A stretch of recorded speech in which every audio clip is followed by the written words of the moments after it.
నమస్తే, welcome to our channel. నేను సిరి. వైసీపీలో ఒకరి తర్వాత ఒకరు వెళ్తూనే ఉన్నారు, వలసలు పోతూనే ఉన్నారు. అయితే ఇదే క్రమంలో జగన్మోహన్ రెడ్డి సొంత కిలా అయిన కడప జిల్లా నుంచి కూడా 3 ఎమ్మెల్యేలు బయటికి వస్తున్నట్టు వార్తలు వస్తున్నాయి. ఇందులో ఎంతవరకు వాస్తవం ఉంది, ఏంటి, ఈ అంశం మీద చర్చించడానికి మనతో పాటు ఉన్నారు ప్రముఖ సీనియర్ జర్నలిస్ట్ దుర్గా కుమార్ గారు. నమస్కారం సార్. నమస్కారం మా సిరి, మన వీక్షకులకు కూడా నమస్కారం సార్. మనం మాట్లాడిన ప్రతిసారి కూడా టాపిక్ ఒకటే అవుతుంది సార్. ఏంటంటే వైసీపీ పార్టీ నుంచి వెళ్ళి అంటే రోజుకి ఒకరో ఇద్దరు వెళ్తూనే ఉన్నారు, వలసలు వెళ్తున్నారు, వేరే ప్రత్యామ్నాయం చూసుకుంటున్నారని వింటున్నాం. అయితే ఈరోజు మనం మాట్లాడుకునేది ఏంటంటే కడప జిల్లా జగన్మోహన్ రెడ్డి గారికి అది ఒక కిలా లాగా, సొంత కిలా. అక్కడ ఎక్కడైనా కూడా ఆయనకి గెలుస్తారనే నమ్మకం ఉండేది. కానీ అలాంటి ప్లేస్ నుంచి వెళ్ళి మళ్ళీ 3 ఎమ్మెల్యేలు బయటకు వస్తున్నారని వార్తలు వస్తున్నాయి. ఇందులో ఎంతవరకు వాస్తవం ఉంది? అంటే ఈ అనుకోవటానికి కారణాలు ఏంటంటే ఆయన ఎమ్మెల్యేస్కి చాలా దురుసుగా మాట్లాడటం, తర్వాత రాజంపేట ఎమ్మెల్యే గడికోట శ్రీకాంత్ రెడ్డి గారు, ఆయన చాలా 4 సార్లు గెలిచినాడు. ఆయనకి అసలు ఏ విధమైన వ్యతిరేకత ఉండదు. జగన్మోహన్ రెడ్డి గారితో చాలా సన్నిహిత సంబంధాలు ఉన్న వ్యక్తి. ఈక్వల్లీ ఆయన నియోజకవర్గంలో ఆయన ఒక ముఖ్యమంత్రి ఎంత పవర్ఫుల్ అంత పవర్ఫుల్. అట్లాంటి వ్యక్తిని పట్టుకుని ఆయన నీ పరిస్థితి బాగాలేదు, నీ మీద మంచి రిపోర్ట్ రాలేదంటే నీ రిపోర్ట్ బాగాలేదు, ముందు అది చూసుకోమని.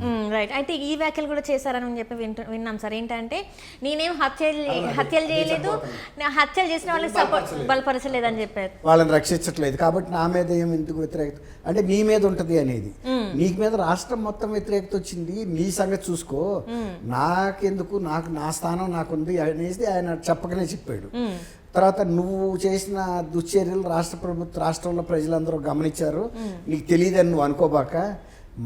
ఆయన కడప జిల్లాలో వాళ్ళందరికీ తెలుసు ఎవరు చంపారు, ఇప్పుడు రాష్ట్ర ప్రజలందరికీ తెలిసిందని ఆయన చెప్పకనే చెప్పాడు. కాబట్టి ఈ గతంలో రాజశేఖర రెడ్డి గారికి ఉన్న కుటుంబానికి ఉన్న పట్టు కడప జిల్లా మీద వివేకానంద రెడ్డి గారు హత్య తర్వాత లేదు.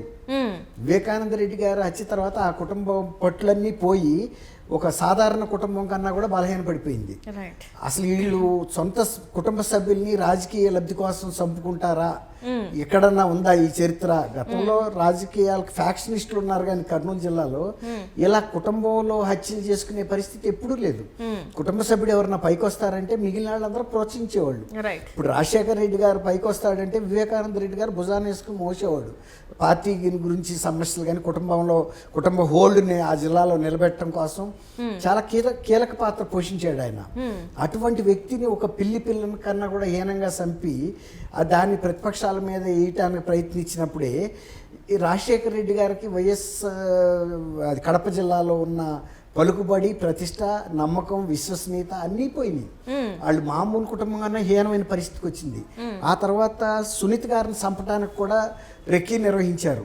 అంటే వైఎస్ఆర్ గారి కుటుంబ సభ్యుల మీద ఎవడైనా చంపేయచ్చు అనే అంత తేలిక భావన ఏర్పడింది. అంటే ఇప్పుడు చూస్తున్నట్టయితే షర్మిల గారికి కూడా సెక్యూరిటీ అనేది చాలా తక్కువ చేశారు. ఇప్పుడు 1+1 మాత్రమే ఉంది, తనకు కూడా ప్రాణహాని ఉందని అనుకోవచ్చు సార్ అని అందరూ చెప్తున్నారు కదా. కడప జిల్లా వాళ్ళే చెబుతున్నారు. ఇతను జగన్మోహన్ రెడ్డి గారితో ఆమెకి డెఫినెట్గా ప్రాణహాని ఉంటుంది. ఎందుకంటే ఎలక్షన్లో మనుషులను చంపి దాన్ని రాజకీయానికి ఉపయోగించుకునేటంలో జగన్మోహన్ రెడ్డి గారు నంబర్ 1. గతంలో వివేకానంద రెడ్డి గారి హత్య కూడా చంద్రబాబు గారు చేయకపోయినా చంద్రబాబు గారే చేశాడని అందరి ముందు చెప్పాడు. తర్వాత పోలీసులకు కూడా అదే చెప్పాడు కదా, అందరికీ చెప్పేశాడు బహిరంగంగా. దాన్ని బట్టి ఎప్పుడైనా సరే ఇప్పుడు ఎవరో ఒకరిని చంపి ఇప్పుడు రేపు షర్మిల గారి మీద అటాక్ చేసైనా కూడా అది ప్రతిపక్షాల మీద తొయ్యగలడు. అందరూ గతంలో విజయమ్మ గారు ఒక కొత్త కారు కొనుక్కుని కడప వెళ్తున్నప్పుడు కూడా 3 టైర్లు ఎట్ ఏ టైం బరస్ట్ అయిపోయి కూడా కొన్ని అనుమానాలకు తావిచ్చింది. అంటే బయట వాళ్ళకి కాదు, కుటుంబంలోనే అనుమానాలకు తావిచ్చింది. ఇది కుటుంబంలో మళ్ళీ ఎవరో మొదలు పెట్టారు ఈ కార్యక్రమం అని. ఎందుకంటే ఆ సానుభూతి పొంది ఎవరైతే లబ్ధి పొందుతారో అట్లాంటి వాళ్ళకి ఎవరైతే తల్లి అయినా, చెల్లి అయినా, బాబాయ్ అయినా, పిన్ని అయినా, ఎవరైనా ఒకటే. అట్లా అంత పరిస్థితి ఉంది. కాబట్టి కడప జిల్లాలో గతంలో జగన్మోహన్ రెడ్డి గారికి, రాజశేఖర రెడ్డి గారికి ఉన్నంత హోల్డ్ ఉందని ఏ ఎమ్మెల్యే కూడా ఇప్పుడు నమ్మడం. ఎందుకంటే వాళ్ళందరికీ కూడా తెలుసు. కాబట్టి ఇప్పుడు జమ్మలమడుగు ఎమ్మెల్యే కూడా వాడు పక్క చూపులు చూస్తున్నాడు అంటున్నారు. పక్క చూపులు చూస్తూ అంటే ఇప్పుడు పులివెందుల సొంత నియోజకవర్గంలో జగన్మోహన్ రెడ్డి గారిని పార్టీ కార్యకర్తలు మీటింగ్ రమ్మంటే సమీక్షా సమావేశానికి నియోజకవర్గం ఎలక్షన్ వ్యూహం గురించి మాట్లాడదామంటే మొహం తప్పించేశారు. ఎందుకంటే జగన్మోహన్ రెడ్డి గారు అంటే వాళ్ళకి విరక్తి వచ్చేసింది. పనులు చేయించాడు నియోజకవర్గంలో, కాంట్రాక్టర్లు అప్పులు చేశారు. చేసినప్పుడు వాళ్ళకి చెల్లింపులు చేయాల్సిన బాధ్యత ఎవరి మీద ఉంటుందమ్మా? నువ్వు ముఖ్యమంత్రివి, అక్కడ ఎమ్మెల్యేవి, నీ మనుషులు నమ్మి చేశారు, వాళ్ళని అప్పుల్లోకి తోసేసి నువ్వు పే చేయకపోతే నీ సొంత జేబులోంచి ఏమి ఇవ్వట్లేదు కదా, ప్రజల దీని నుంచే కదా. వాళ్ళు కూడా నీ సొంత పని చేయలే, ప్రజలకు పనికొచ్చే పని టెండర్ ద్వారా లేకపోతే నామినేషన్ ద్వారానో చేశారు. సరే, వాళ్ళకి మిగిలితే వాళ్ళ మెయింటెనెన్స్ మందం మిగిలితే తప్ప పూర్తిగా రోడ్డు వేయకుండా ఎవడో బిల్లు ఎత్తలేడు కదా. ఎంతో కొంత అయితే బిల్లు వేయాలి కదా. ఇప్పుడు 80% అన్నా ఖర్చు పెడితే 20% మిగులుతుంది అనుకోవచ్చు. మళ్ళీ అందులో అఫీషియల్స్కి వాళ్ళకి ఇవ్వాల్సిన ఖర్చులు ఉంటాయి 10% రాక, ఒక 10% బాగా మిగిలితే మరి అట్లాంటిది వడ్డీకి తీసుకొచ్చి పనులు చేసిన తర్వాత మళ్ళీ అక్కడ అవతల వడ్డీలు కట్టుకోవాలి కదా. ఇట్లాంటి పరిస్థితిలోకి నెట్టేశాడు. తర్వాత ఇంకోటి ఏంటంటే వాళ్ళ కుటుంబం పట్ల వాళ్ళే ఒక తక్కువ అభిప్రాయం కలిగించారు వివేకానంద రెడ్డి గారి మర్డర్ ద్వారా. అంటే ఇప్పుడు ఇక్కడ ఏంటంటే భారతి గారు చెప్పినట్టే వింటున్నారు అని చెప్పేసి ఇటు షర్మిల చెప్తున్నారు. భారతి గారి కుటుంబ సభ్యులకు ఇచ్చినంత అంటే ఇంపార్టెన్స్ ఇక్కడ మన వైఎస్ఆర్ అంటే విజయమ్మకే కానీ ఇప్పుడు షర్మిలకే కానీ బాబాయ్ హత్య కేసు జరిగితే అందులో ఉన్న నిందితుల్ని పట్టుకోవడానికి ఈ రోజు కూడా ఆ ఫైల్ ఒక్క అడుగు కూడా ముందుకు జరగలేదు. సో ఇవన్నీ చూసుకుంటే ఇటు సైడ్ ఫ్యామిలీకి చాలా తక్కువ ప్రయారిటీ ఉంది, అటు సైడ్ మాత్రం చాలా ప్రయారిటీ ఉంది. ఆమె చెప్పిన మాటలు వింటున్నట్టు కూడా మనకి వార్తలు వస్తున్నాయి. సో ఇది ఏంటంటే ఒక రకంగా చూస్తే పెళ్ళని చెప్తే వింటున్నాడు ముఖ్యమంత్రి అనేది కూడా మాటలు వస్తున్నాయి. సో ఇవన్నీ ఎట్లా చూసుకోవాలి సార్? ఇప్పుడు ఎమ్మెల్యేలే కాదు, సొంత ఇంట్లో మాటలు వినట్లేదు అంటే ఇదే కారణం అవుతుంది, భారతిరెడ్డి గారి మాటలు వినడం వల్లనే ఇదంతా జరుగుతుంది అని కూడా మనకు వార్తలు వస్తున్నాయి. ఇందులో వాస్తవం ఉందంటారా సార్? ఎందుకు వాస్తవం లేదమ్మా. ఇప్పుడు అన్ని కుటుంబాలలాగానే రాజశేఖర రెడ్డి గారి కుటుంబం కూడా ఇప్పుడు వాళ్ళు ముఖ్యమంత్రి అయినందువల్ల కుటుంబ చెల్లి కాకుండా పోదు, అన్న కాకుండా పోడు, తల్లి కొడుకు ఈ బంధాలు అయితే ఉంటాయి కదమ్మా. ఇప్పుడు ఏమవుతుందంటే మామూలు కుటుంబాల్లో ఉండంత సంబంధ బాంధవ్యాలు బాగా డబ్బు సంపాదించిన కుటుంబాల్లో ఉండవు. అక్కడ డబ్బే మాట్లాడుతుంది. సంబంధ బాంధవ్యాలు ఈ బంధుత్వాలకి విలువ ఉండదు. ఇప్పుడు రాజకీయంగా పదవుల కోసం చూసేవాడు ప్రతి అవకాశాన్ని తనకి ఎంత బెనిఫిట్ అవుతుందని ఉపయోగించుకుంటాడు. ఇప్పుడు వివేకానంద రెడ్డి గారి హత్య ఆయనకి అట్లా కలిసి వచ్చింది. వివేకానంద రెడ్డి గారిని ఎవరు చంపారనేది ఆయనకి పెద్ద ప్రాధాన్యత కాదు.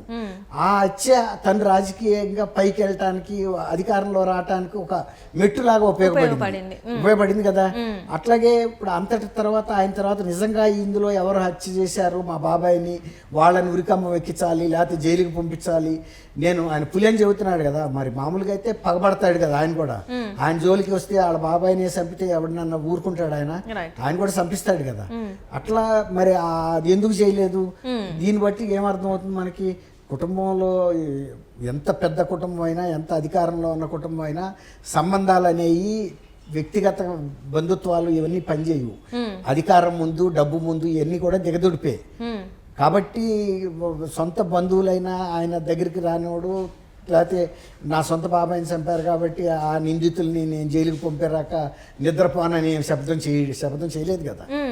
ఆ కేసుని ఏ విధంగా మాఫీ చేయాలనేదే ప్రయత్నం తప్ప ఇప్పుడు అట్లాంటి పరిస్థితుల్లో ఎమ్మెల్యేలు ఇవన్నీ కూడా అక్కడ కడప జిల్లా ఎమ్మెల్యేలు ముందే జరుగుతుందిగా. జగన్మోహన్ రెడ్డి గారు అంతరంగం ఏంటో వాళ్ళకి తెలుసు కదా. తర్వాత ఎవరికైనా సరే రేపు ఏమంటున్నాడు, గెలుపు గుర్రాలకే ఇస్తాను నేను సీట్లు. గెలుపు గుర్రాలంటే ఎవరు ఆ దృష్టిలో ఎవరైతే ఇష్టం లేరో వాళ్ళని బయటకు పంపిస్తాడు.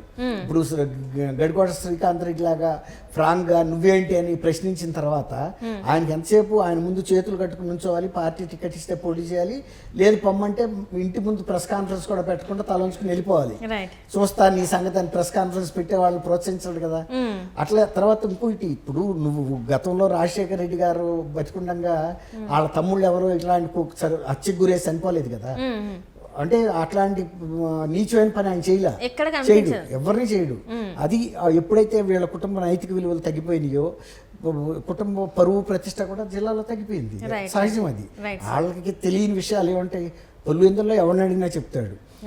అది ఎమ్మెల్యేస్ కూడా అదే దాన్ని అన్వయించుకుని కొంచెం ఇంత జాగ్రత్తగా ఉండాలనే వాళ్ళ సేఫ్టీ వాళ్ళు చూసుకుంటున్నారు. Right sir, right. Thank you so much sir Durga Kumar గారు. ధన్యవాదాలు సార్. థ్యాంక్ యూ అమ్మా. మన వీక్షకులకు నమస్కారం.